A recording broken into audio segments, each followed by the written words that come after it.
Yeah. Hi, I'm Seamless, and today is Saturday, which means it's time for a live stream. Yay! And today, if it weren't obvious, because the video is showing it, I have with me Shaun Law, Pixl, and Favright. Yeah, I'm pointing in the right direction, and I can do that. Yeah.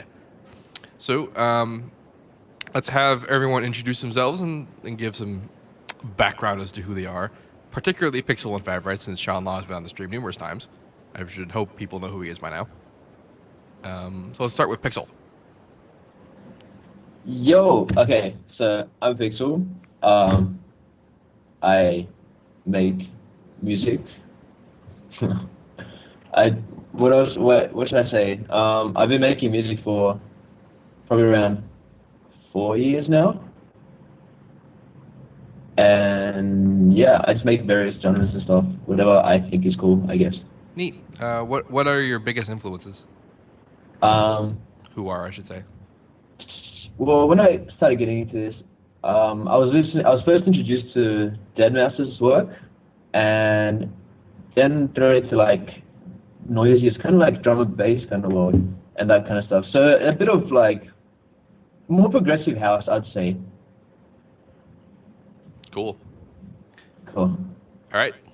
Favright. Let's hear from you. I'm Favright. Make music. I sleep. And then it's about 5 years, I think.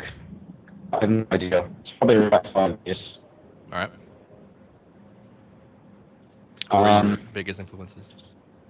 First I think is it like a master like Phoenix like made since like the start of the group and we might just like damn influences like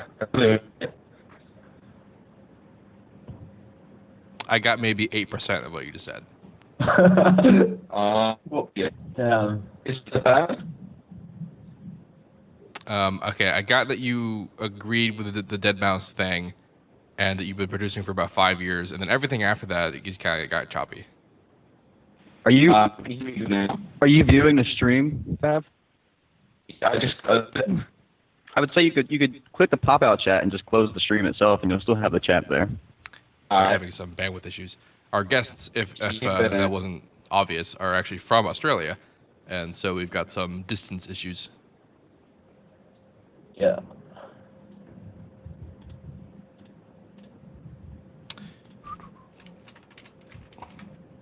Alright, how's it now?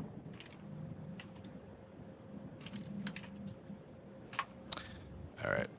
Well, cool. So let's open the floor to questions from the chat, and later we'll also take some live viewer calls through the Skype that's listed on the stream just now, and we'll get the ball rolling. People are talking about soft clippers. And Fave left. Fave to the right. Fave to the left. Somebody asked Pixel several times in the chat about some track if he was going to have it on his new album, and I just forgot. Unsleep? Is that what it was called? Yeah, something like that. Honestly, I'm not sure if it's gonna be on this EP, but I am finishing it off. Yeah. So like it is in the works. I just don't know if it'll be on this EP coming up. All right. Pixel, did you use Massive for Sugar Rush? Sugar Rush. Sugar Rush. Yeah, definitely. That's a yes, ladies and gentlemen. Trying to read the chat. Let's see. Favorite. Is it a coincidence that 2 of 3 of your Monster Cat tracks are 5 minutes and 30 seconds? Yeah. So yes, it is a coincidence. Yeah. I don't like try to go straight at plan. Whatever happens. Just go with it. Very neat. Let's see. Is there an easier way to link parameter? Oh, that's another question. What DAWs do you guys use? I use FL Studio. I use Ableton and Studio. Cool. So you got FL and Ableton, and Shaun is a connoisseur of everything that's ever lived. except for Logic. Except for Logic. Shaun does not do Logic. There's just a joke in there somewhere. Pixl, do you play... I don't know how to pronounce that. Ikariam? I don't know what that is. Sorry. I'm gonna go with no. All right. So here's a No, good, yeah. here's a decent question. How did you guys come up with your names? Favright can go first. I said something that was like the word favorite, like something that people like my piece from my title instead of my.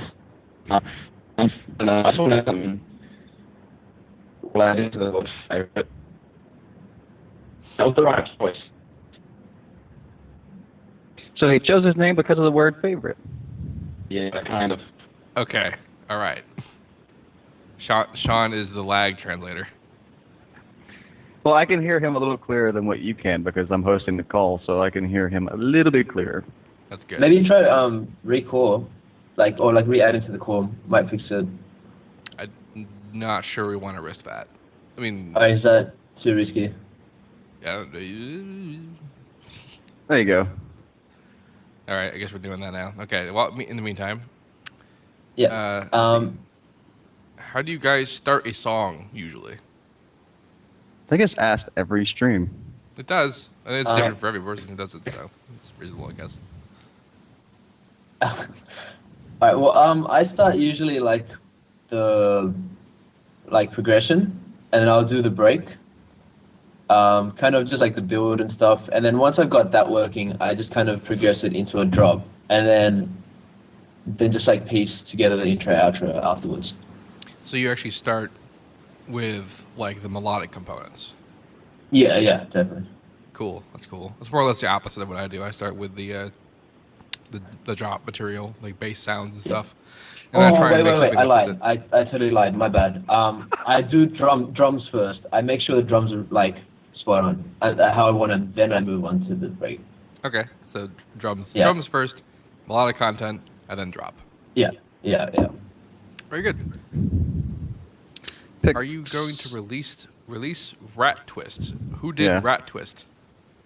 Pixl. Yeah, definitely. That's also being finished off. That might be on the EP coming out. Neat. Sweet. Is Fav here? Hello, Favright. Yeah. All right, so that didn't really solve anything. Let's see. Do you use samples for your drums, or do you make them yourself? I make mine. I tend to use samples just because I've only ever made samples once, and I guess it kind of worked, and they're fine to use, I guess, but most of the time I'll just use samples. Pixl. I kind of sometimes I make them, sometimes I use, depends if it works and it doesn't need a lot of work to kind of make it work with the existing, I guess, feel of the track and stuff, then yeah, I'll use them. Neat. What of yourself, Favright? Yeah, I just use samples and put them together and it's pretty much just layering and instead of a sample. I don't know if you can hear me. He uses samples and he puts them together and makes his own. Okay, that works. Very good. So let's try to have a live call. Let's have someone call into the Skype, the Seamless Live Skype, and we'll get someone on call. That should be fun. And they'll wait for the 80-second delay to kick in, so people can actually know that I just requested that. Yes. Okay. What have you been up to, Pixl? Yeah. Just making a lot of music. I haven't talked to you in 4 or 5 months. Yeah, it's been ages. I've just been, working away. I've got a lot of tracks that are almost so complete, and I'm just planning, I guess, releases and also planning for a move because I'm going to be moving really soon to Toronto, Canada. Really? Yeah, and so I'm just getting everything right. Why are you moving to Toronto? Cause that snow, man, that snow. That's snow. That's no. No, it's just there's a lot of opportunities like coming about over there, and it's in Australia. It's kind of very difficult to break through unless you're making something really really commercial kind of thing. There is good fan base to be made, but it's very difficult because everyone wants a certain sound. Yeah. And if you're not making it, you're just kind of excluded. So, I mean, it will grow with time. It's just like the whole EDM scene here, like electronic music as a whole, is not that big. It's still could pretty see that. niche. All right, so we got some callers. We got this guy named Sam. This may be the faded Sam. Pray for Sam. Hello, Sam. Hello? Make sure you mute the chat or the stream Yeah. rather. Hey, I don't know if you saw, but I was going to ask a question. Am I allowed to ask questions about, I think it's Amon Records? Is that what you guys do now? Yeah, sure, go for it. So I saw the first release or whatever, and I was just wondering, is it going to be any kind of like genre specific thing, or are you guys going to try and reach out to other kinds of genres as opposed to like the noisier style drum and bass stuff? Well, we do accept demo submissions for all genres, and if we basically hear something that we like, then we'll move forward with it. I guess there's a little bit of a bias, just on my side anyway. Shaun is a little bit more even-handed about this kind of thing, but like as I am me, I tend to like, heavy bass-driven music with interesting sound design. Okay. But in practice, no, we do accept all genres. For demo Okay, submissions. and I also was going to ask, who did all of your like art and stuff? Like for logos and things. Actually, that was Shaun, painstakingly. Oh, that's cool. I'm not an artist. Pixl, Some random guy did Pixels. Are they separate? Yeah. I actually have mine. Mine was like an accident. I did like an experiment with Harmor and routing image through it and trying to get it to look cool. And it kind of worked, and that's what I got for my Facebook cover art. But that's all I have. I have no other like logos or art or anything for me, personally. I'm very hit or miss. Shaun's got a font. Yeah. And sometimes I make cool looking things, and sometimes I don't. Yeah, I mean, see, as it happens. If you do graphic design and you're in here listening to this stream, and you're really good, not like my level of good. If you're actually good, feel free to send us your work because we are looking to hire somebody. It's true. We do need art because, as it happens, we are musicians. We are musically inclined individuals, and this, for me anyway, this meant that I sort of abandoned any kind of expertise in any sort of visual aesthetics, and I tend not to pursue that as much. As a result, I have no like promo art material at all. Okay, well, thanks for answering me. Someone want to say something? Somebody? No? Okay. Well, No, I was saying, I just saw in chat, someone's like, you can put pictures into Harmor. Yeah. Is that true? Yes. yeah. What? How does that work? Well, you pretty much drag and drop a picture into Harmor, or you can open it like manually, like you would an audio file. You can just do it with a picture. But how does it like use information from the photo to like make sound? Is it like from a visual kind of analyzing thingy? Well, the way that I can talk at length about this. So the way that Harmor's resynthesis works is that when it analyzes an audio file, it creates a spectral image of what the audio does on the sound spectrum, like with the sort of spectrograph look. And then when it plays it, it'll scan that from left to right, and then it'll engage harmonics where there are visual information stored. So then when you put in a picture of something, then the color brightness and all that stuff is turned into harmonic information that you can then fuck with. Oh, okay, that's crazy. I had no idea. That's cool. Yeah, it's quite a bit of coolness. I'll definitely be putting cat pics into Save Karma. Pixl. I don't Yeah, even ever. 'cause- That's the only way I can find you on Facebook whenever I do want to message you, is because all I have to do is look on my Facebook chat and look for the fucking most awkward Facebook photo picture. And I know that's probably you. Yeah. I sneezed. Yeah, Bless you. Pixel, this is, I'm going to link in the Skype chat. That picture, I made that with Harmer. Yeah.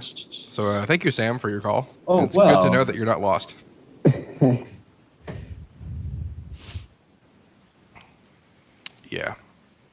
Somebody said if they get onto Amen Records, if they'll be promoted. Yeah, of course. Well, yes. We our network is growing rather rapidly. So we have locations and contacts and such to facilitate promotion for people's tracks. It's not just like my personal stuff and Shaun's personal stuff. We do have other things in play. So it will be worthwhile.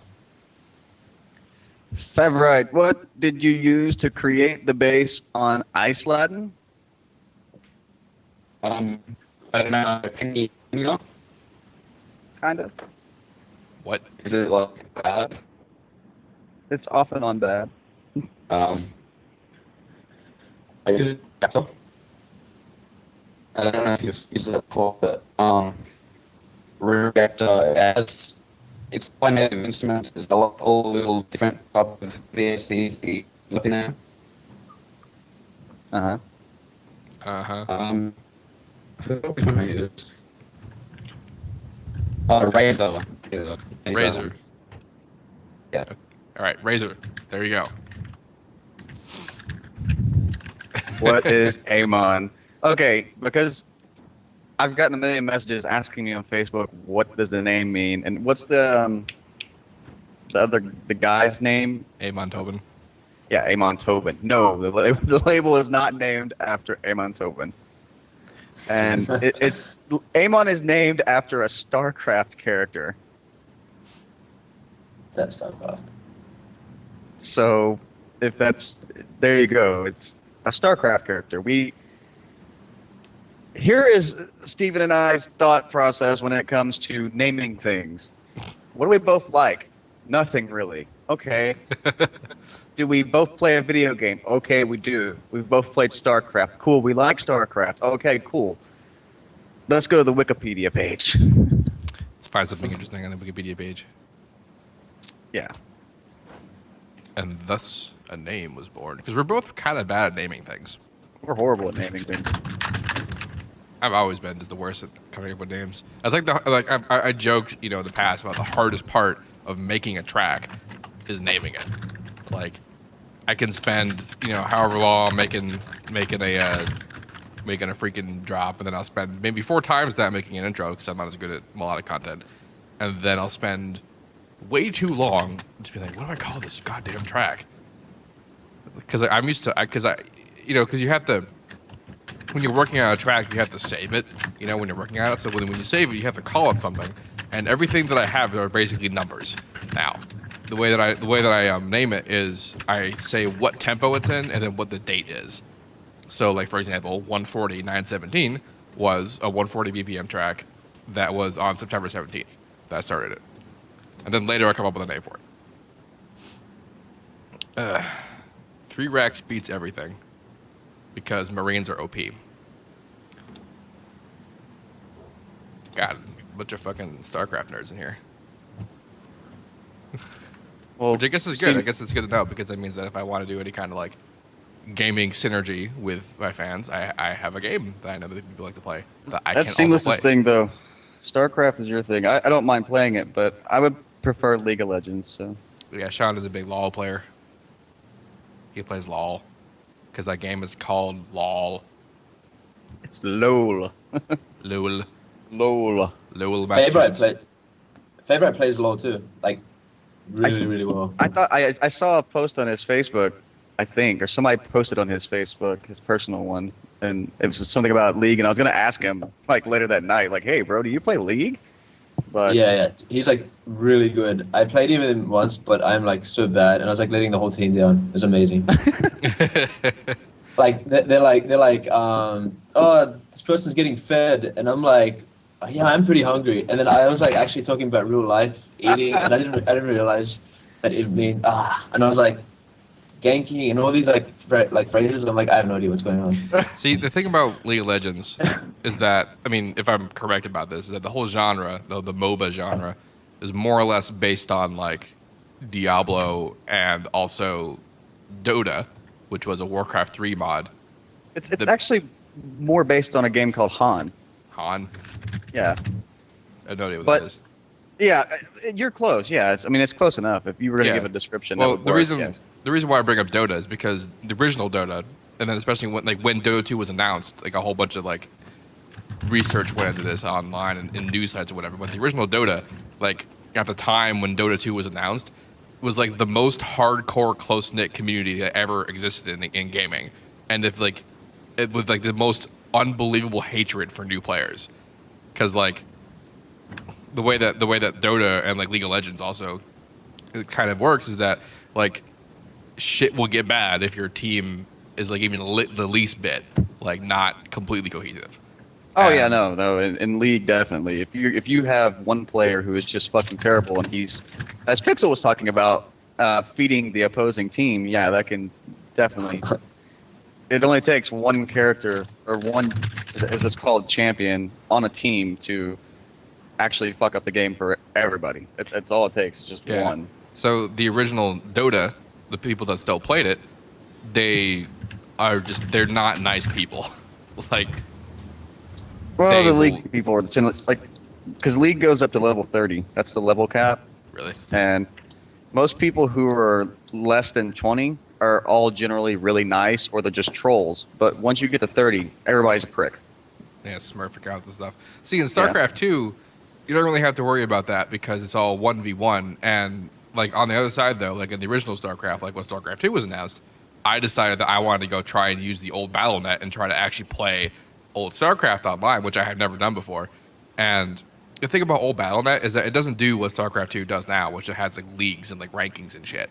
Everyone would fought everyone, which meant that most likely, especially because it was an old game, that anyone who was left playing were all like god tier players. So they didn't even have to be dicks. They were just so good that you would be crushed 100% of the time. And so, like, highly competitive games like these, I tend to sort of like eschew, because like I like StarCraft 2, but like I have a lot more fun playing like the campaign and maybe like 4v4 than I do like actually playing ladder 1v1, because like shit gets stressful. I have to imagine the same is true for like LoL. LoL is very stressful because one game in League of Legends is usually around 45 minutes. Yeah. That's one game, and it can be very stressful, especially if you're just, I mean, because after 20 minutes of gameplay, if you're just getting beat that bad already, you can always surrender after 20 minutes. But Is yeah. 20 minutes the limit?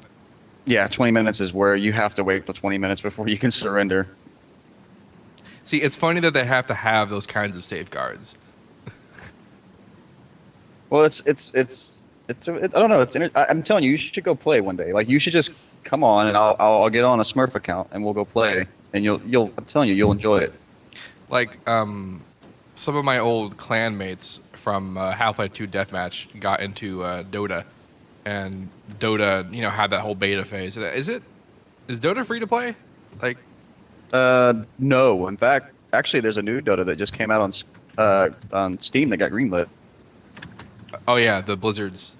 I forget what the hell they called it, but anyway, I got an invite from my clanmates because like, oh, you should go play this. We're gonna form a clan and do all these things, and like I did not understand it at all. Like I didn't get it, and it's not like I don't even really play those games that often. Like I don't play freaking. I barely play Diablo. I didn't get Diablo 3. Like I don't really. That's not my thing. We're getting massively off track though, so let's kind of like leave this alone for a second. Yeah. All right, let's more questions. Okay, people are still talking about like Dota and LoL and stuff. So let's take a caller. This guy's been calling, so let's bring him on.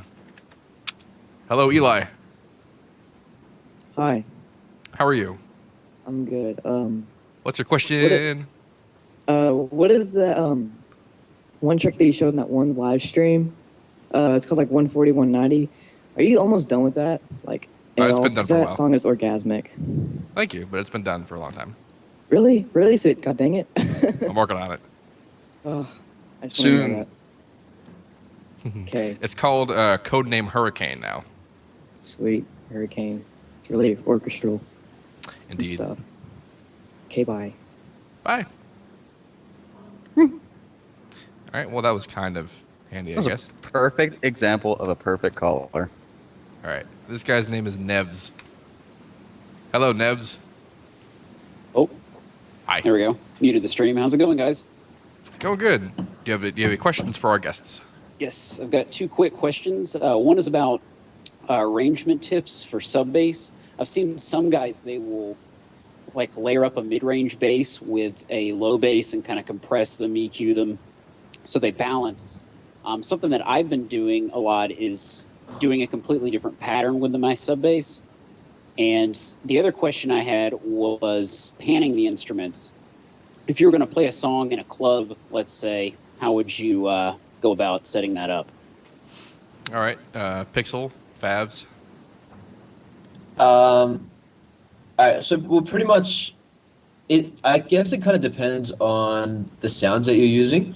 Like sometimes you make a synth that doesn't really have a solid low end, where then I would do the method of getting a sub bass and then layering it and then compressing them together to kind of unify them. But I see. at other times, I might just like mono the low end if it does have a good enough low end and just like leave it as a. As a nice rumbly sub bass. I do that Cool. too. Yeah. Like I tend not to actually layer a separate sub bass unless something I'm doing is particularly destructive to the original sound. What I normally do is I'll use Maximus, which is a multi-band compressor, and I'll just really compress the low end, but with a really long release, so that it doesn't do any of that kind of distorted compression artifact, but it will keep it loud and smooth. And then I'll mono it, like he was saying. And usually, I mean, I mono the bass anyway on masters, unless there's like a particular moment where I want like this really like phasey stereo thing to happen. Then monoing the bass kind of defeats that, you know. So, because stereo bass can sometimes be really kind of interesting, but not for long periods of time. And like you said, for live environments, I can see that being a bit of an issue. So when you're monoing the bass, are you talking about like under 100 hertz or? It depends on the track. I tend to keep my threshold for where the bass is in the track is below the fundamental tone of the snare. So Okay. like my definition of where the mids start is where the fundamental tone of the snare starts, which is usually like 150 to 200 hertz. Interesting. And also Never I thought think about it that way. if you like look at genre wise, like I think it changes a bit from genre to genre as well. Like for where you would mono and stuff, because I don't know, from what I've noticed when I do like stuff like drum and bass or like dubstep kind of stuff, I can kind of allow more low end and just like and cut from like maybe even from 80, but then it changes on key as well, I guess, from like 80 hertz and below, like probably like from like 100 and below. Yeah, like I did a track that was in low A sharp one time, and Yeah. all of the sub bass mixing stuff that you would think to do go out the window at that point, because the sub bass is so low on the tonic that you don't even really hear it. Like it's just gone. So the rules change for that kind of thing. But like basically for everything that's like D and upwards, things are pretty good. And I've also noticed that when like drum and bass producers, for example, when they do like liquid stuff, they're usually pretty high up. Like they usually are like in G or something, and that will have a really prominent like sub when you're on tonic on G. So like that mixing that ends up being, I think, a lot easier because it's more obvious and easy to tell. If you don't have a subwoofer, it could be a bit problematic. Like I don't, for example, I got two KRK ST8s, which are 8-inch fucking speakers, and what I do, because they still put out bass, it's just not loud enough for you to tell when you're this close, when you're near field, when you're so close. So then what I'll do is I'll stand up and I'll go stand in my door, because it'll be far enough away that the bass waveforms will actually have room to terminate before they get to me, and then I'll be able to properly monitor like what the bass would sound like to people who have like headphones or a subwoofer. Oh, that's a great idea. I don't have a lot of room treatment or anything, so I'll definitely have to try something like that. I usually like put my hand on the actual monitor, on the cup, like just on the like edges, and then like feel for if I don't have or if I can't play it like loud or something, for instance, to actually just like feel what's going on with the like low end, because I don't really have subs or anything set up. Yeah, that's the Beethoven method. Yeah, that.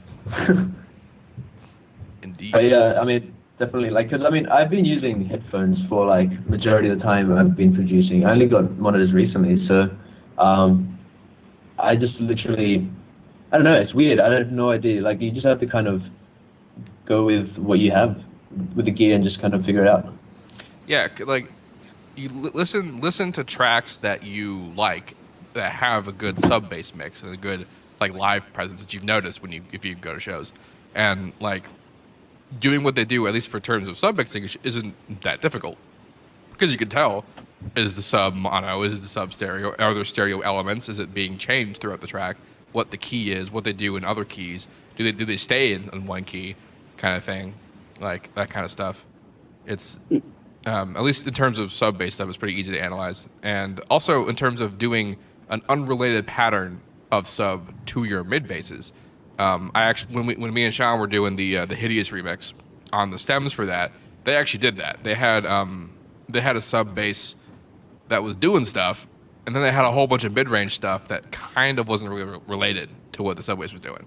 And this I think is possible because the mid range basses didn't really have like noticeable like notational content.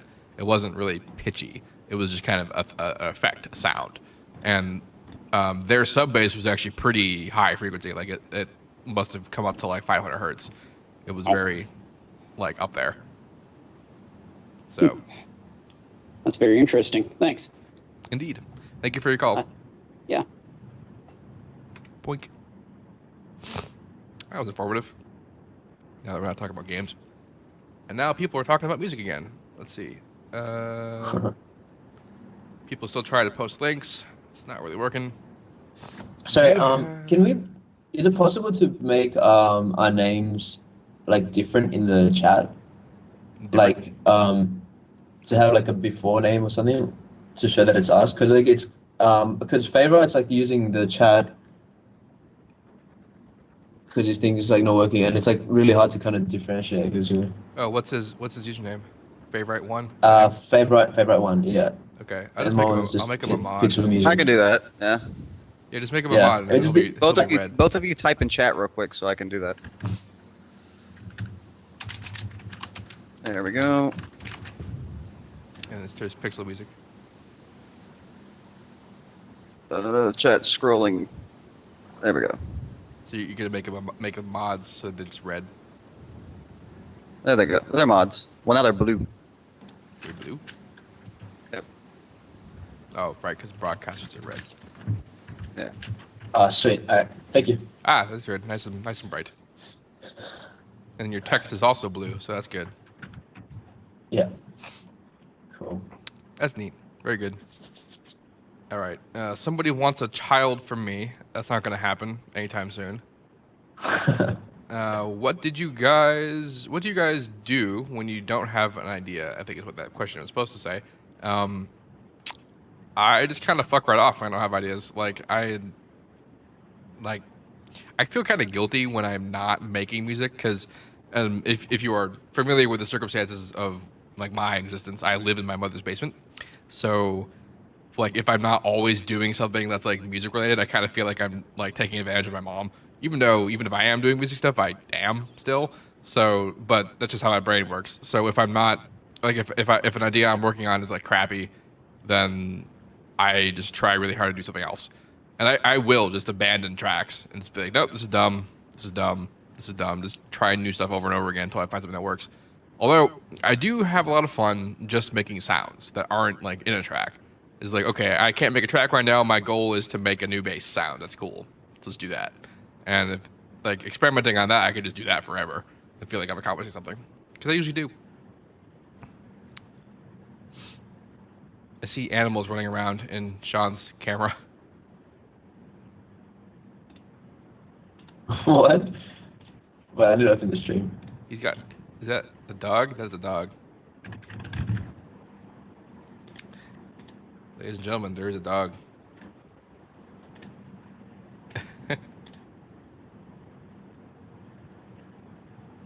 Do you guys mix in mono? I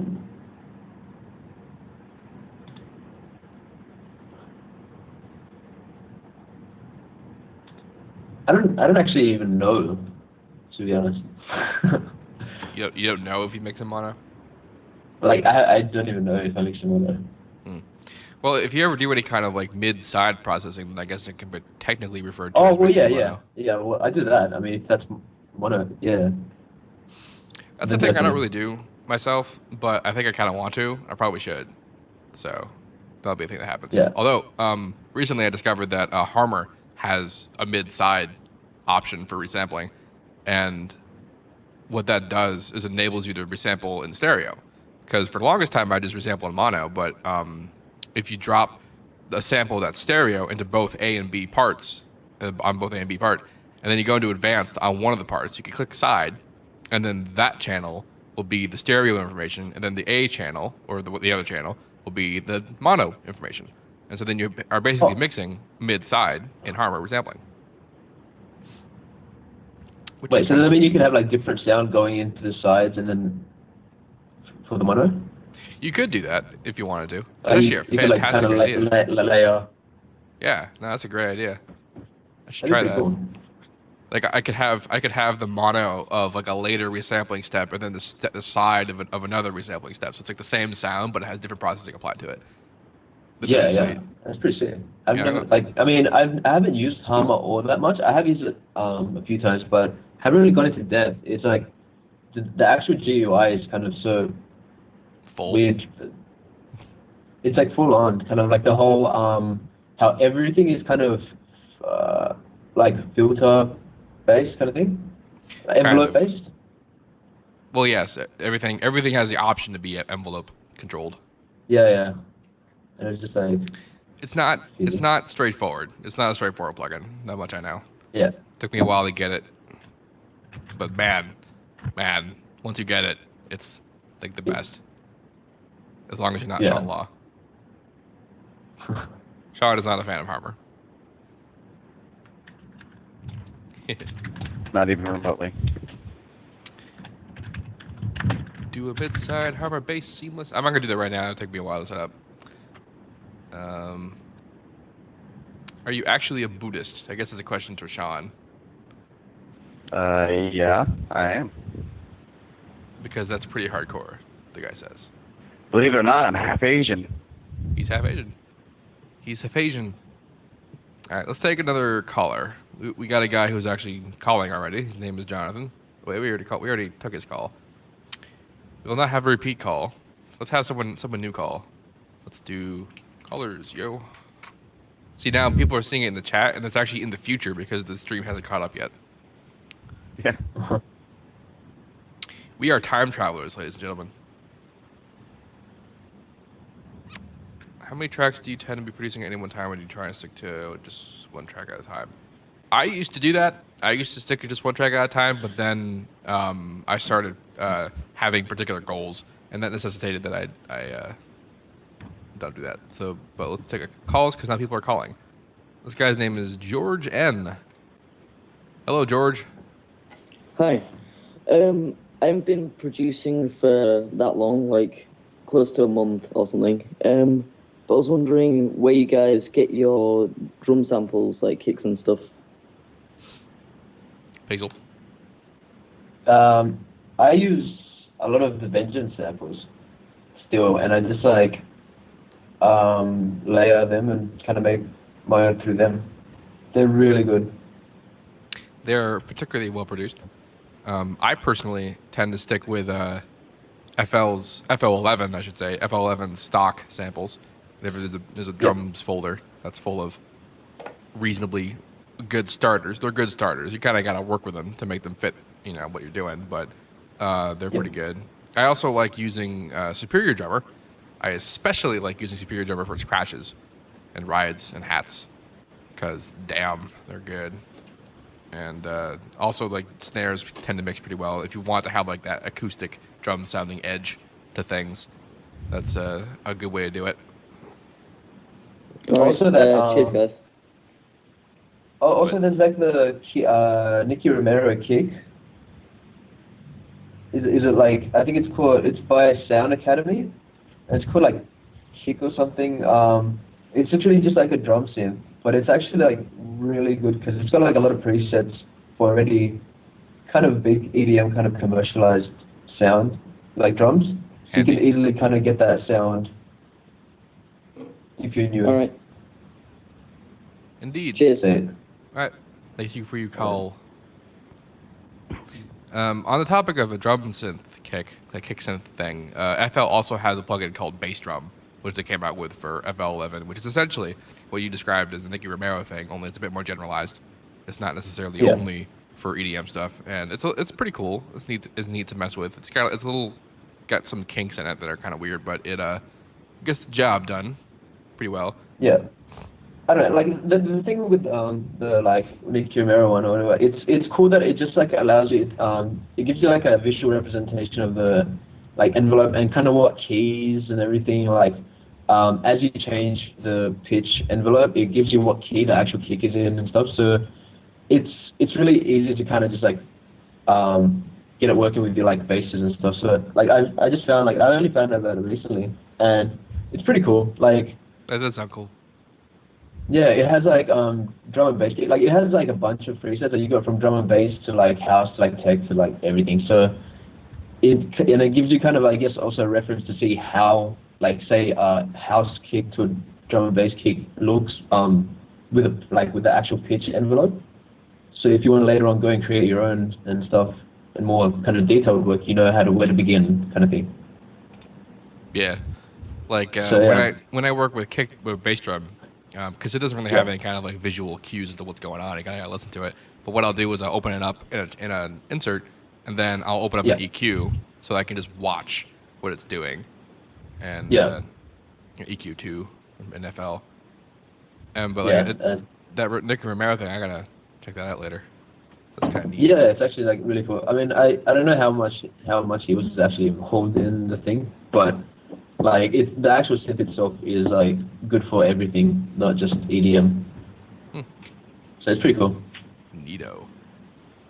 Somebody in chat asked what our favorite EDM tracks are, and I'm going to answer that the same way I always answer it by saying there is not one that I do not listen to. It's very much EDM. I'm trying to think if I have a favorite. I have reference tracks that I refer to for like particular mixing direction or sound design, feel, that kind of thing. And it tends to be Noisia or Feed Me tracks. That's kind of like what I consider, in my mind, like my personal like best tracks. What about you, Pixl? It depends. I don't know. I think there's like a lot of different types of EDM. I've actually been listening.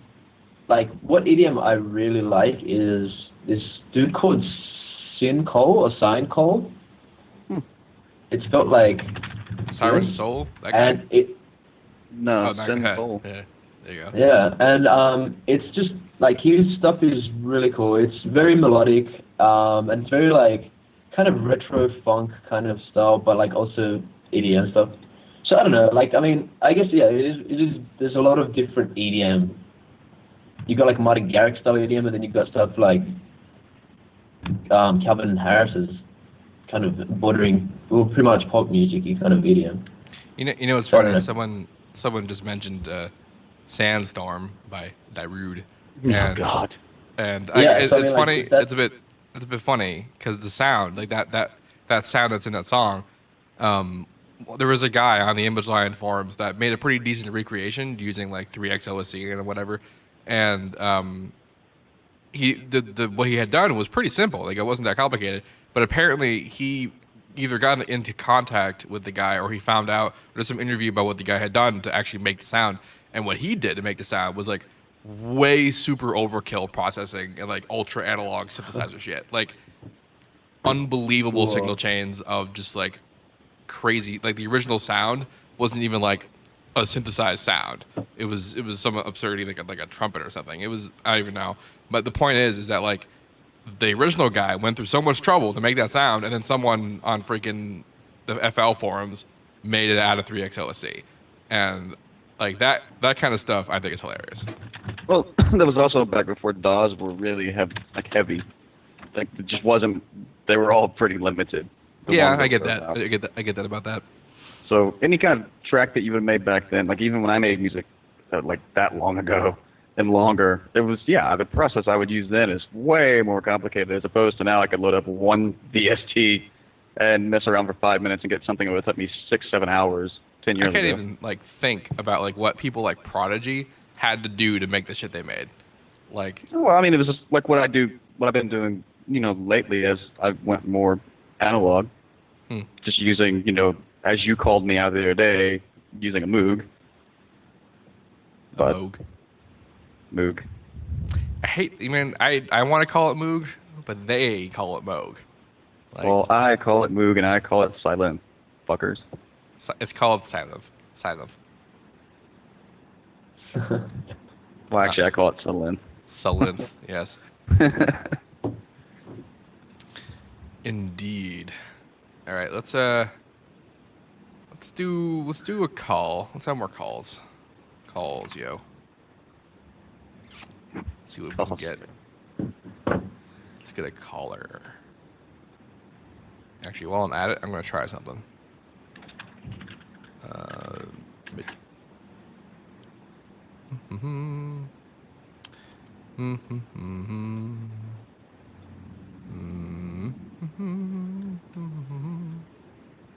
Seamless is wearing a jacket because he's going to a cocktail party.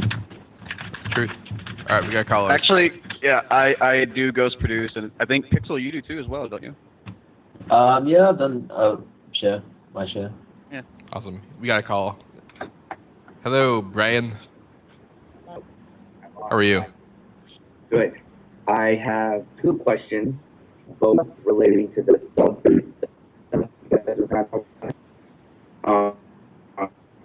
Is at what part of the track do What you guys, are you doing to his anybody voice? can answer. What part of the track do you like to have the really, really low frequencies kick in? Like, do you like to save it for a drop so that everything hits really hard? Or do you like to have some low stuff in the melodic break? Does it depend on the track? Stuff like that.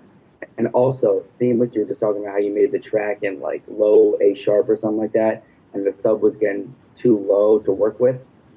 And I've heard about how like the key can affect how the bass works in terms of getting too low or too high. And I've also heard in like this Dead Mouse live stream thing, he was talking about how he could even out the bass in terms of like notes, like so that it doesn't go too low or too high. Do you ever do that? Like how did that work out with that A sharp track? Well, there are ways, like if I could probably set up in individual plugins a way for it to limit how low I go. So if I do make like low notes, it'll actually octave up. And then the other thing is that if I really, really wanted like more sub presence and I was too low, then I could mix in a sub octave, like a higher octave, just a bit lighter. Not as hard as a normal sub, but just still kind of there, so that it sort of complements the harmonics that are from the actual sub bass that you can't hear, and it kind of like tricks your brain into thinking there's a full low end bass there. Mm-hmm. That's one way to do it. I mean, the way that I did it when I made that track was I just didn't care. I just straight up didn't care. I tend not to care so much. I tend to just leave it all to the compressors. Yeah. Which I'm not saying is a good idea. It's just what I do. Mm-hmm. Okay. What say you, honored guests? Wait, sorry, what was it?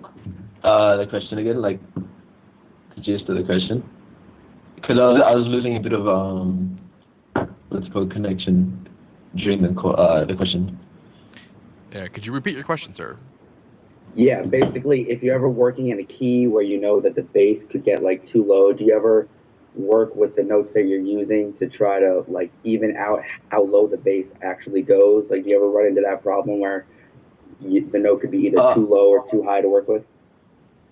Yeah. I've actually sometimes I'll add another kind of like synth that has a lot of kind of low, like kind of mid kind of presence, and I'll put that there to emphasize, like, to make you believe that that's actually the bass, where the bass is playing at a lower note kind of thing.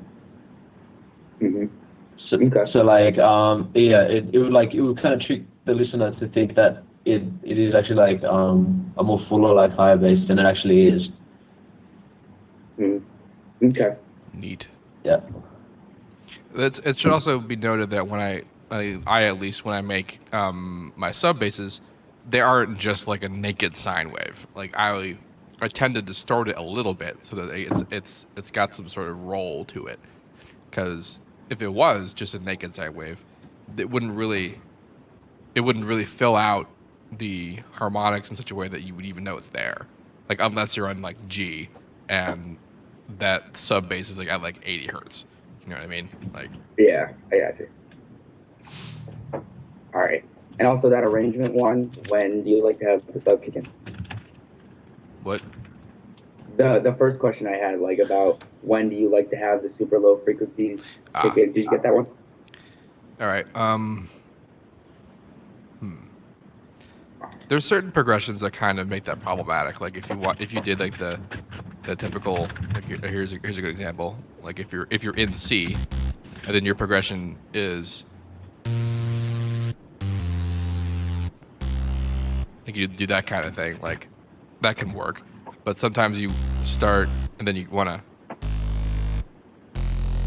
like do that kind of thing. And if you're really, really low, like something like that, and then you did that, it would be C7. Like that note is dumb. That's a dumb note. And so you would need to alter that by going like doing this and then going like up, you know, that kind of thing. Okay. And it works, it's fine, but like sometimes like that's a sacrifice because the progression when people hear that progression, like it's a very common progression, and when they hear it, they want to hear like they want to go down. They're trying to do that. But like if you positioned your song so low that if you tried to do that, it would just be a mess of a note, then like perhaps the song shouldn't be that low. And then also if you need to be that low, then perhaps you shouldn't use that progression. Like that's the kind of like considerations you have to make for that kind of stuff. Okay. Yeah. So thanks for your call. Sounds good. Thank you. You're welcome. You are all welcome.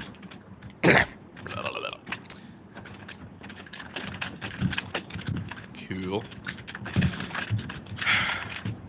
All right, what we got? Adding white noise. So let's see. Is the audio out of sync? My audio might be out of sync.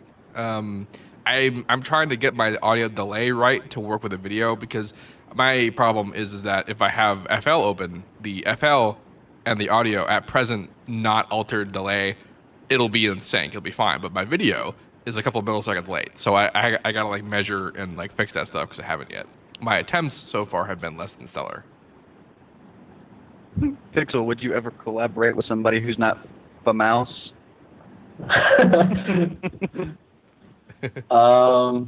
Yeah, definitely, man. I don't know. If someone brings something new to the table, something that like I like kind of thing, and has like I have an artistic kind of connection with it, I'll definitely work. It doesn't matter about likes. I mean, or like how big someone is or famous or whatever. It's a good opinion. Yeah, I mean, if someone like for a good example that I like to cite in this regard is Nolan, Frequent, Jesus, because I didn't know who he was. He was just some guy who messaged me on SoundCloud, and he happened to have sounds and songs that sounded really cool, really goddamn good. And so I was like, you know what? Yes, I will collaborate with you. And we didn't actually do anything. We kind of lost track of that collaboration, but we still tried. We did try. So like, That's kind of what it has to do with. It doesn't really have anything to do with whether or not they're famous. Although, I mean, famousness helps. Yes. If someone who's famous is like, yo, we should collaborate, even if they don't do anything I even care about, like I'll probably similarly consider that request. Not me. No? No. I don't like working with people, actually. I'm not a real kind of collab person either. It's really hard to find someone to work with that it actually just like works and you're on the same page. Because I think that like a lot of artistic kind of approaches to a song get compromised because of one person liking a sound, the other one doesn't, and then you change the whole track, and then it gets weird. So I don't know, like, but then again, sometimes it does work. It's just a really hit and miss kind of thing for me. Yeah, I get that. I get that a lot by being like in my band.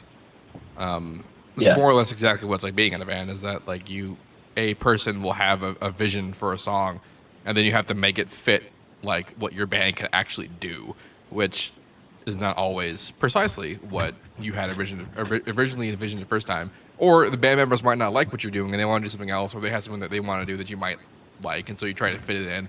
And then the end result ends up looking only kind of like what you wanted to do in the first place. Yeah, definitely. Do you use Camel Crusher? I personally don't. I use on the side for distortions. Almost that's pretty sweet. Yeah. I used to use Camel Crusher as a kind of like, I need distortion, I need to do that, but I basically just use Harmer's internal distortion. I was gonna say I use most of the virtual instruments. I use their internal distortion. Yeah. Or I'll use the Wave Shaper, FL's Wave Shaper. Ever since I've learned how that thing is actually, like, when it does, it's pretty badass. I still haven't used that. It's cool.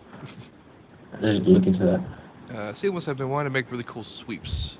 I just use white noise and multiple filters and mess around with automation. I didn't need a new sound. Well, actually, I kind of had a similar thought. I made some track and I needed to make white noise, and what I actually did is I resampled white noise in Harmer, and I turned up the image frequency pixel scale. And what this does, if you have it set at its default location, it'll try its hardest to replicate what the original sound sounds like, and it'll do a pretty good job. But if you bring it down to central position, which is 0, it'll actually bring it to the harmonics of the note you're playing. So if you dick around with that, you actually get a pretty interesting sound that I can actually do. I can give you an example. Let's go find effects and like find some white noise. There should be something. Yeah, sure, why not? That's reasonable. I put that in the one that had all the units in that should have gotten a default. I guess while I'm doing this, I'll put up the FL view. Boink. So real quick. So like it's noisy and whatever, and then if I were to bring it in and we get this kind of thing going on, then you can do cool stuff like get rid of the sharpness. And then you can lower the speed. And if you lower it completely, you can actually control time directly.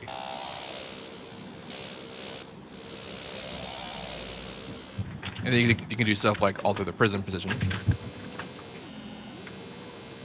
lightly, and then maybe add some unison, all that stuff. And then suddenly you got more interesting sounding white noise, and there's ways you can just mess around with that to your heart's content and find something even more interesting. That sort of deal. And that's my sort of how do I make that more interesting answer.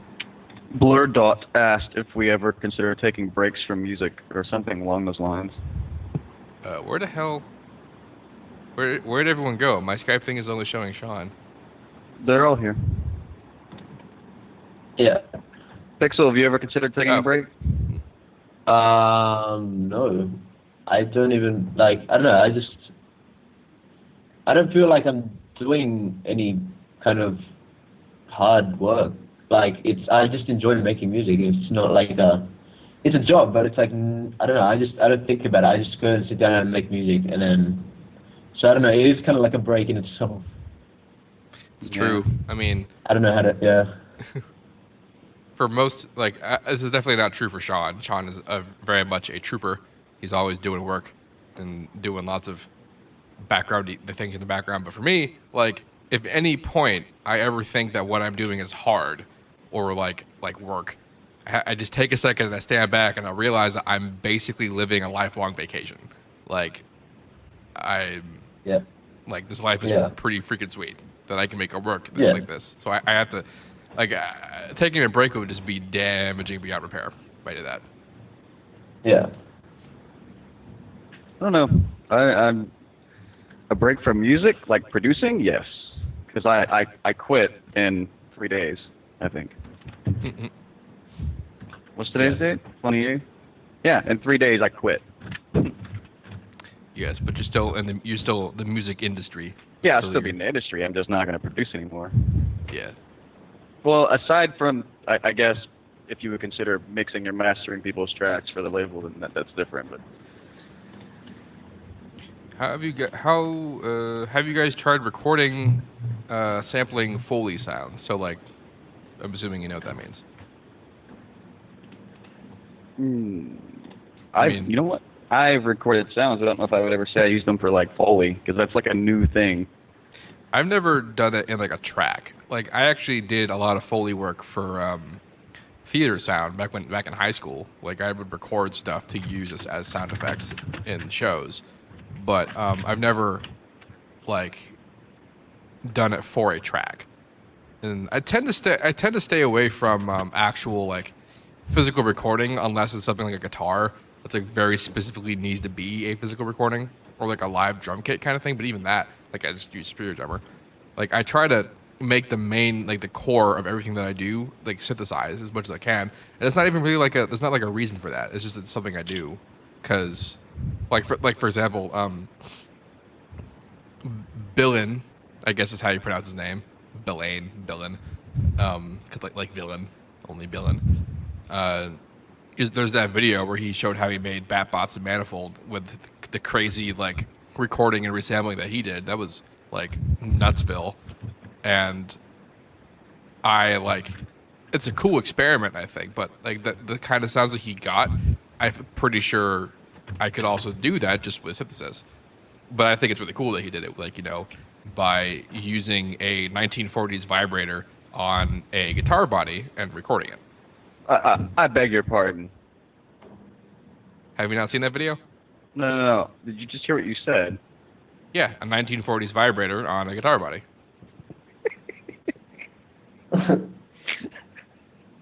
It's what happened. Like I'm not just like making up things about it. That's what that was. Wow. Let's see. Why am I the only one who uses Toxic Biohazard? Said You're DJ R-Dog. I use Toxic Biohazard. I'll answer I'll say why I don't use Toxic Biohazard. That's because you used every preset. I have used every preset, but also because it's an FM synth, and I use Citrus for my FM sounds. And I mean, Toxic has some pretty cool built-in stuff, like the way that its delay works is pretty nice, and its distortion abilities and the chorus and all that are all cool. But I can do all that in post. There's nothing that Toxic offers that cannot be done in Citrus. And also better because direct modulation control of FM and Toxic is a pain in the ass, like more than it is in FM8. Just realized Elliot was in the chat. Yeah, there he is. Because everyone has a 1940s vibrator lying around. That's what he said. I don't know why I didn't even know what the hell it was when I saw it, and like the only reason why I know it's a vibrator is because there's subtitles and they mention it. They talk about it. How long? Yo, can you please check out? That's Shaun showing off how many messages he gets constantly about people asking us to listen to their tracks. Oh, I mean that's what we're for. Somebody a demo and we'll listen to it. But I get the idea that's not exactly what they're asking. Yeah. Alberton Live. I have the Let's see. maturity of a 10. Is there any chance that you start doing video tutorials about Massive with the same passion? No. It's rather unlikely. Like Shaun is our resident Massive guy. Actually, pretty much everyone but me is our resident Massive guy. Not gonna lie, that's like everyone but me. And like, it's not that I don't like Massive. Like I have particular like philosophical differences with Massive, but I just don't know it well enough to like speak about it with any kind of confidence. And I'd have to like really learn how to use it before I got to the level that I'm comfortable talking about it. Because right now I'm not.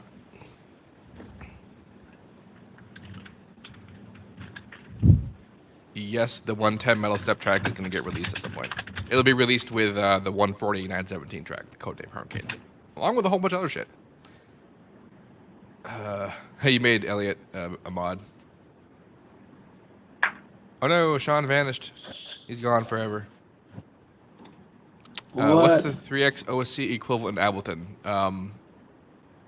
Operator? All right. Someone said at Pixl, "Damn, you're so manly." Yeah. That's me. Yeah. Fav, are you Favright or are you Favright 1? No, it's Favright 1. It's Favright 1. He doesn't appear to be in the chat anymore, but there's a Favright, just Favright. Favright, you're still on Skype. Is that you? Favs? Favmataz? Okay, it is. It is. All right, well, make him a mod. That's what I did just now. Why did it take him off of it? Maybe he was like a guest and then he logged in. So he had the chat popped out, and that's why he made it Favright 1 the first time, because it read him as being logged in twice. Oh, okay. Then he closed it, and now he's Favright. Okay, let's have some calls. Let's do more calls. Calls, yo. Favright. Favright. Official. Oh man. Fabric.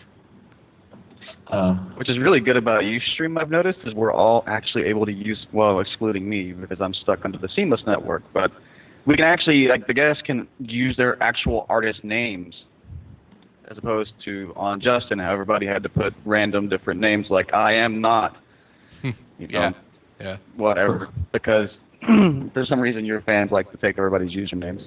Yep. All right, we got a call from this guy. His name is Zane. I like that name, so I'm going to answer it. Hello, Zane. Hi. I know I probably should wait until you actually had a specialized D&B artist on the stream, but I just wanted to have a few questions about D&B song structure and composition. All right. What you got?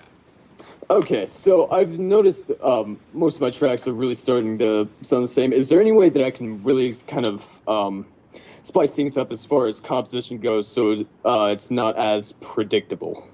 Okay. Well, so to speak. I'll have everyone else but me answer this question because I kind of endeavored to make predictable compositions. Pixl? Well, what I like to do is like do like cool variations of just like fills, like bass fills, and like kind of change up the fills going into like little breakdowns and stuff.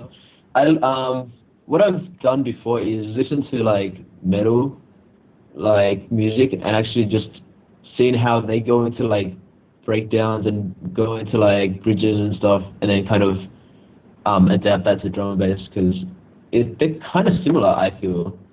You know, I get that a lot, actually. I often liken drum and bass to kind of like old school thrash in a way, in the sort of like riffy nature. Like, because the way that metal tends to work is that it's riff based. They come up with a riff, they play the riff, and then maybe sometimes the band will actually have a structure where they'll have riffs that are, this is the chorus riff, this is the verse riff, this is the pre-chorus, this is the breakdown, and then they'll play it over and over again. There'll be a bridge and maybe a guitar solo.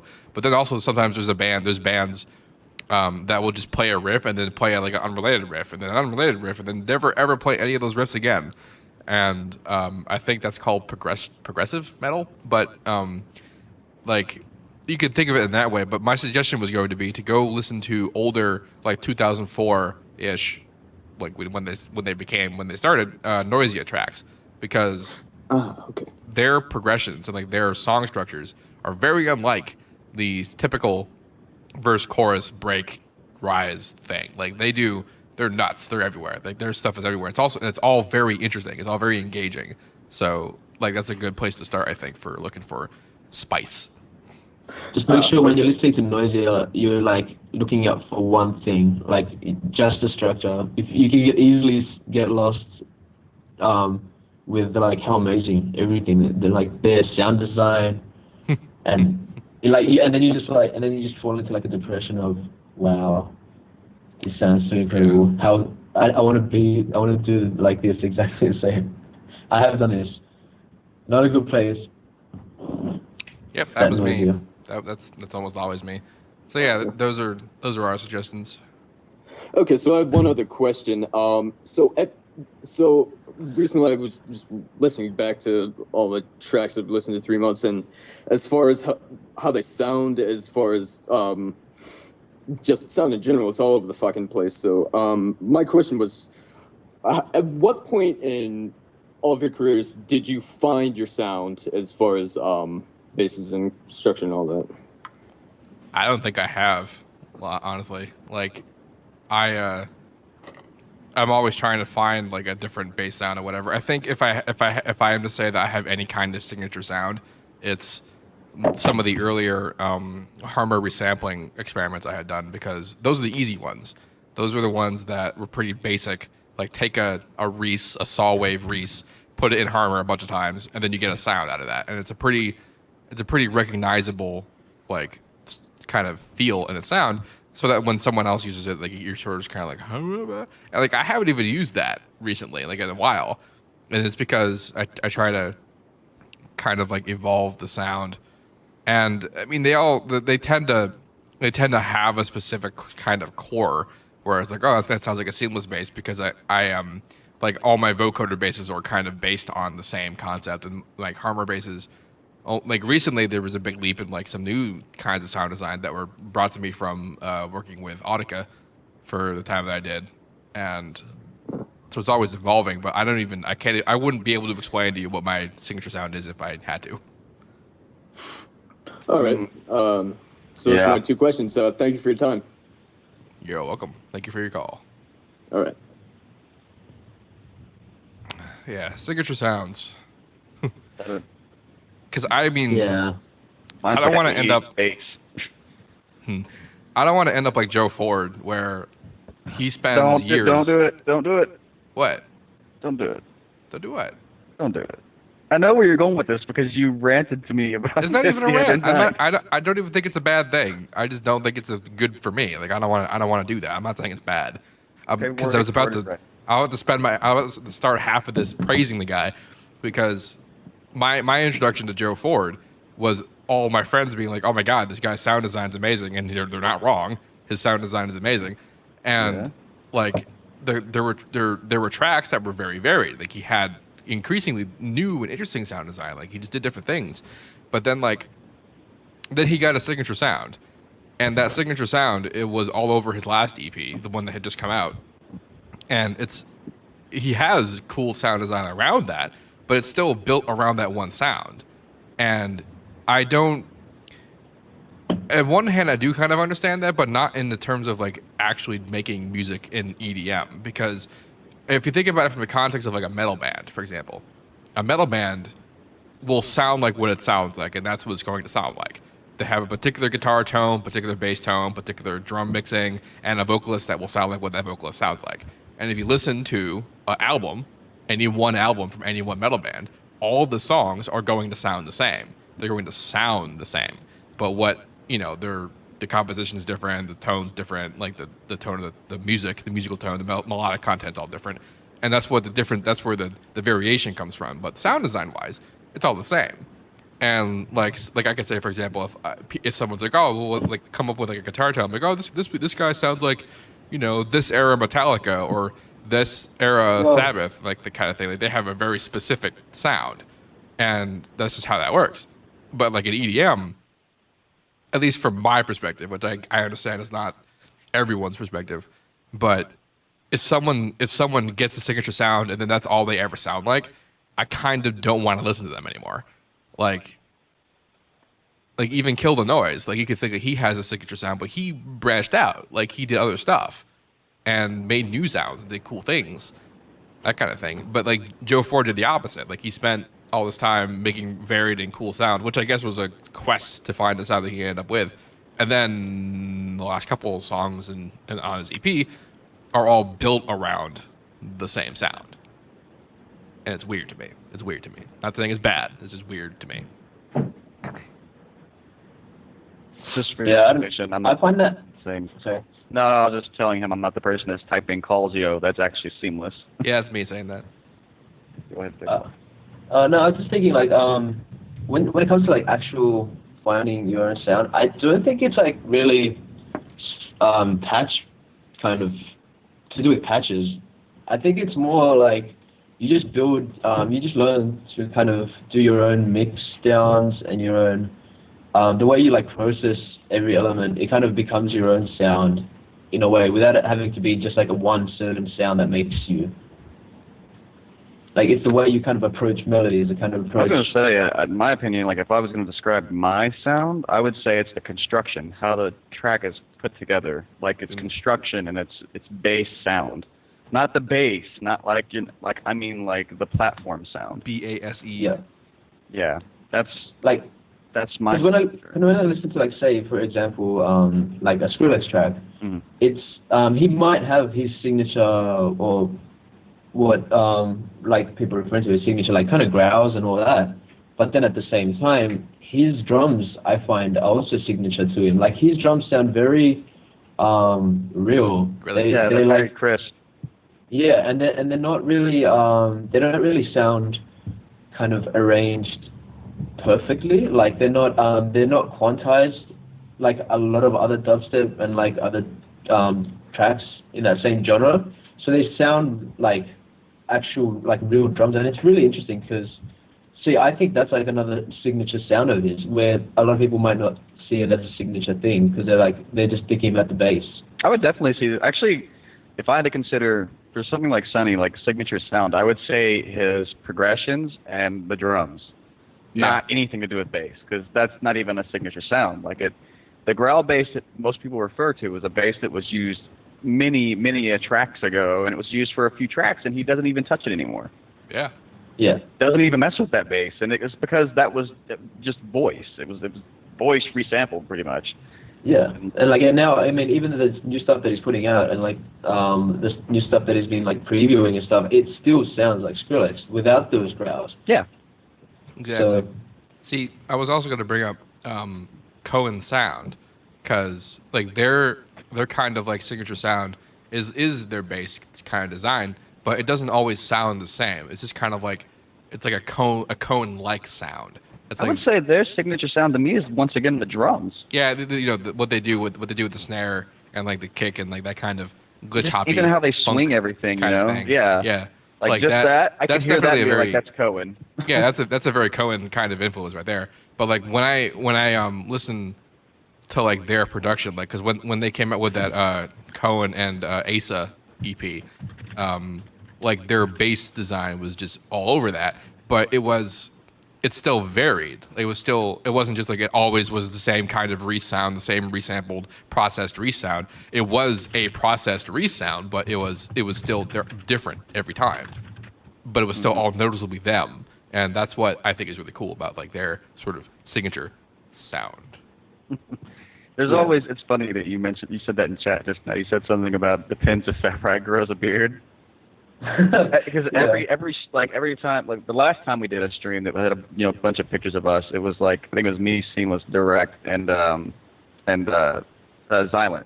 And everybody kind of had facial hair except for babyface Xylent. He had no facial hair. And it's kind of the same thing this time. Like, even you had a little bit of stubble going on in those pictures that when we put them together for the event. Yeah. It was like everybody had facial hair except for Favright. It was just like this babyface Favright. It's like, wow. There's always one. There's always going to be one, apparently. Yeah. Someone in the chat just asked where I learned theory and production and all that. And I did like traditionally learn it, sort of. I had piano lessons as a child, and when I grew up, there were certain classes in high school that I took, and then when I went to college, I did music theory for a little while. But even while I was doing that, I kind of already knew what they were teaching ahead of time, and it's because I just messed around with it for years and years. And I want to point out, though, because people ask, like, oh, how long have I been producing and whatever, and I always answer, well, I've been doing it for coming up on 10 years. And people nowadays are thinking, like, Pixl said he's been doing it for 4 years, right? And he's, like, I would say that he's probably more well together than, like, I am in terms of, like, the whole package. And I want to say, though, like, to get to where I've gotten in 10 years is an insanely long time. And I don't mean, like, it's so long, you can't do it. I mean, like, it took me a long time. Like, it's kind of slow. That's a little embarrassing. And it's not, it's because I spent a lot of time doing metal and, like, I wasn't really angling to get to where I am. But, like, because I did spend all my time doing that, I learned how to play the guitar, I learned how to play drums, I learned how to play the piano and all that.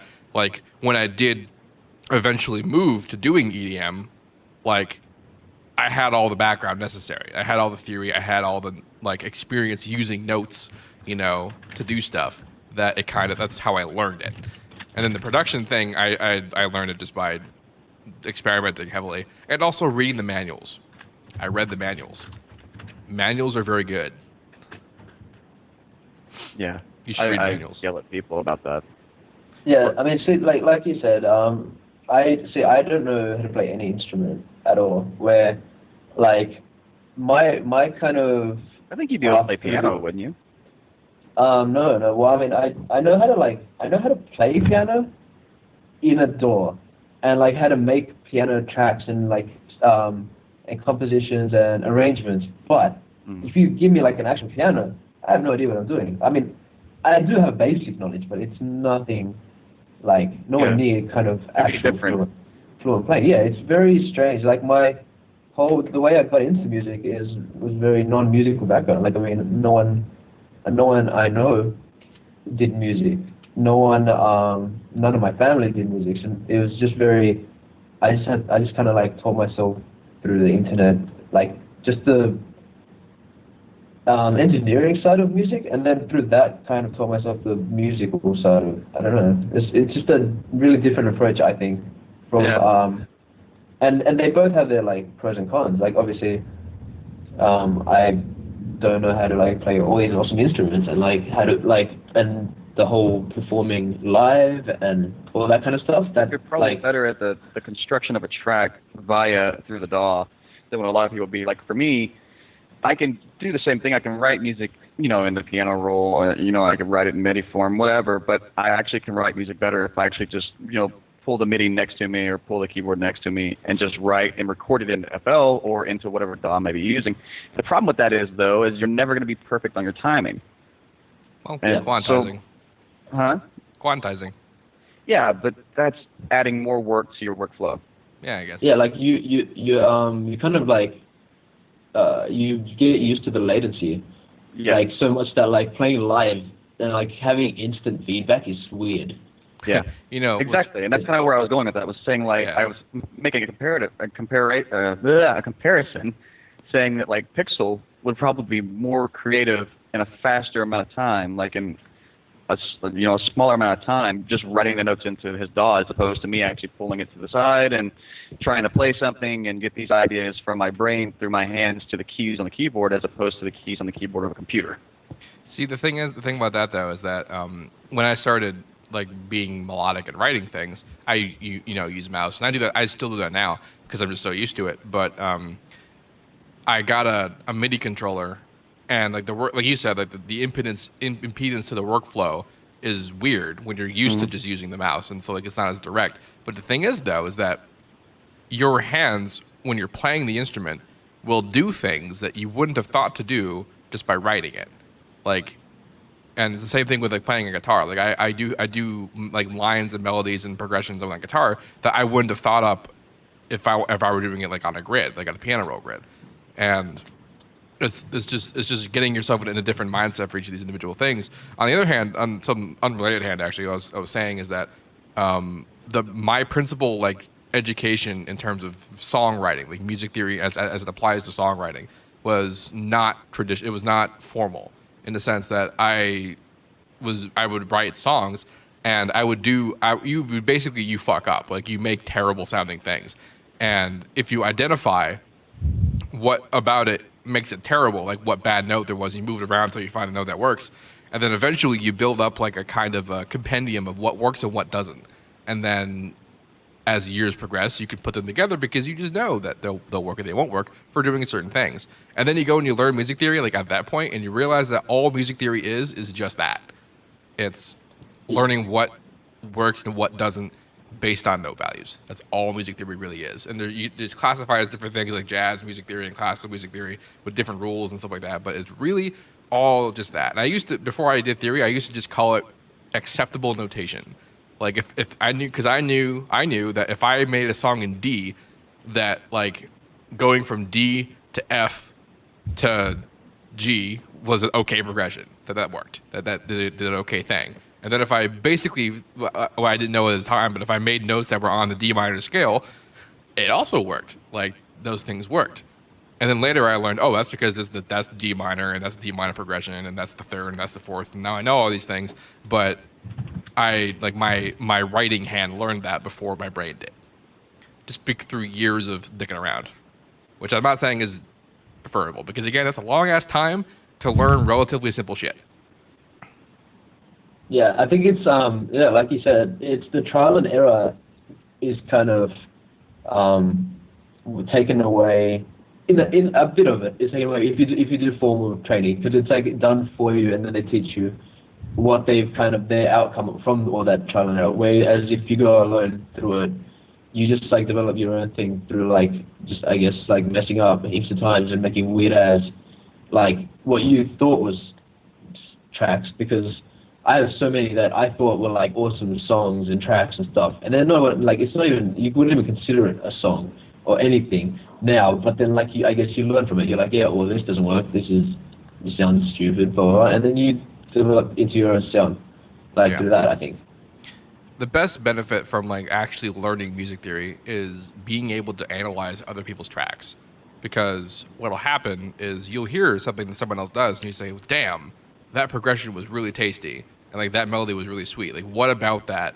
Why does that sound like that? Like what chords were used, what progression was used, and all that kind of thing. And if you don't have a theory background, you're not going to have a good time analyzing that, and it'll be harder for you to like try and replicate it if that's what you want to do, that kind of thing.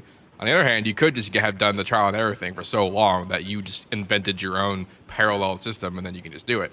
But like I said, the training part gets you there faster, a lot faster. Yeah. Indeed. So we're about done actually. So let's take one more caller, and then we'll call it a night. Calls go. This has been pretty good.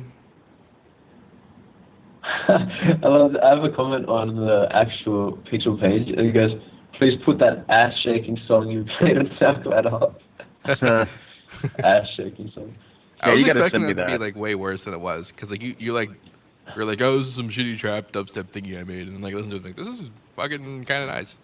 Yeah, you sent me that. I'm gonna use that a few times. It's some places. Like, I want to use that. It's funny. Like I mean, I was like, I just woke up early. Like I wanted to like not miss the stream, but then I just ended up waking way early, like 3 hours earlier. So I was just like, whatever. So I just make some music. And I came out of it, and I'm like, this is actually pretty cool. I like this. Yeah, I would totally play that out of the show. All right, I got a call. Yeah, I want to actually finish it. Like, I was talking to the Split Breed. Mm. So yeah, that might be happening. That's cool. Cool. Right. But yeah, that'd be pretty fun. Hello, Jeroen. Hi. Hi. I have been experimenting with some bad sounds, but I don't know how to make them sound bigger or how to make them sound more nice. In what way? More adding more texture to them or something like that. Well, I think the average answer to that question is add white noise. Just white noise. Well, I mean, that's one thing you can do. Like, I guess this depends on the kind of music that you make. You had said that you're getting into making dance music. Is what you had said. No, I'm trying to make some ambient style of Oh, bats. ambient. Okay, ambient style. Well, then I have absolutely no help for you. Ambient, do crazy sounds of water. Actually, Crazy in that sounds track- of like Foley stuff. Yeah. Sorry. And reverb. Yeah, like on Dream of You, the track that I did with Dead Robot, we actually like threw in like a water sound that Dead Robot recorded of like I think he had like a water feature thing in his house. And yeah, and like I mean, it actually really does add pretty cool to like the atmosphere of the track. Like, because it's just a piano section with like the water at the back. I don't know. With the ambient music, I think you have a lot of space to be creative, to like have fun, because you can really do some cool, weird stuff. So just like experiment. Don't try. I don't know. I think like just don't limit yourself to what you've already heard. Maybe in like ambient stuff. Like just have some fun, and like you never know what you come up with. You know, what's funny about ambient sound design is that every once in a while, like when someone does a sound design request, a kind of an ambient sound pops up. They want to know how to make like this pad or this sort of sound or whatever. And I've actually found, I mean, this is maybe just because it's not my expertise, but like I found that I have a harder time figuring out how to make that kind of stuff because it's just layered in so much stuff, like a huge amount of reverb, effects everywhere, that it's almost impossible to tell what the original sound even was. And like even I made a sound once that I can't even believe what the original sound was. Like I made a kick and I time stretched it so that it was like a really obnoxiously long time stretch. It sounds really bad, but then I put a big reverb on it and took all the dry away, and it sounds like this big ass like weird foghorn. Like yeah. It's very like you never know when it like can come about. And also, what I've found to be like really good, if you want to like come up with some weird ass sounds that you wouldn't originally make, is make a MIDI channel, like a MIDI out channel, and then send that through to like a bunch of different synths, and then just like play like whatever melody, whatever you want to be playing, or like whatever key, and just kind of mix and match sounds that you wouldn't like. Just go through presets, I think, and then like find like multiple sounds that will work together that you wouldn't actually think that might work together before, and then just kind of work on it till you get it, like refine it. Indeed. Yeah. So, what synths would you recommend then? Well, for ambient stuff, it could really be anything. Anything really. Yeah, I don't know. I would say Massive because I just use Massive a lot, but I mean any synth. I don't have really Mass. What DAW do you use? FL Studio. All right. Citrus has a lot of good stuff. Yeah, Citrus is pretty good. You could use 3x OSC to make pretty pad-like things. 3x actually has a couple of interesting pad-ish presets that if you were to like throw on a bunch of like chorus and reverb and stuff like that, you could probably come up with something interesting. I suppose also a big thing in ambient stuff is to really focus on your stereo field and that sort of thing, especially if you're angling to make something sound bigger, quote unquote. Making it like keeping track of how things are stereo and making it more stereo are pretty good things to do. And it's easiest done, through reverb and making the stereo separation really huge through the Reverb 2 plugin in FL. And the choruses and the flangers and whatever all have stereo options. So that's a lot of options just for that. Okay. And Shaun vanished. Cool. Well, we're about done here, so thank you for your call. Thank you very much. Have a good day. You too. Awesome. All right. I have no idea what's going on with the Skype, but that's kind of okay, I guess. So we're about done here. After the stream, which will be pretty soon, we're gonna hop on over to the plug DJ room, which I guess we can't link in the chat. But what I will do is turn off. I just went there to get the link, but I'll make a new title on Skype so that people can see what the name of the link is. It's pretty easy. It's not that complicated. Boink. It's also huge because that's how XSplit does things. There it is. So head on over there because that's where we're going. Head on over. Can't do it. There. Do it. Go there. And then we can, you can play your tracks. We can listen to them. We can have a good time. That's pretty much what's up. So thank you for showing up. And man, I've just destroyed Skype. I don't know what the hell happened. Thank you.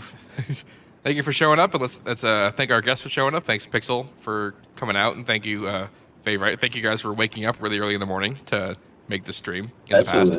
Thanks for having us. Indeed. For having me. And as always, let's thank Shaun for being a cool guy. Because he is a cool guy, even though I think he vanished. I don't know what he did. But we can thank him in post. Yeah, awesome. And yeah, thanks for everyone like questions and stuff. It's fun. Indeed, this is a good time, isn't it? It's pretty sweet.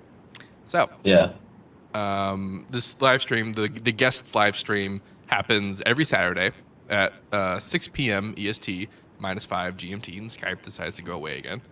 And every Sunday now is going to be the solo stream. That's just me, and I'll be doing a track from scratch or something like that. I guess I could continue that series beyond, making just the one that I'm doing now.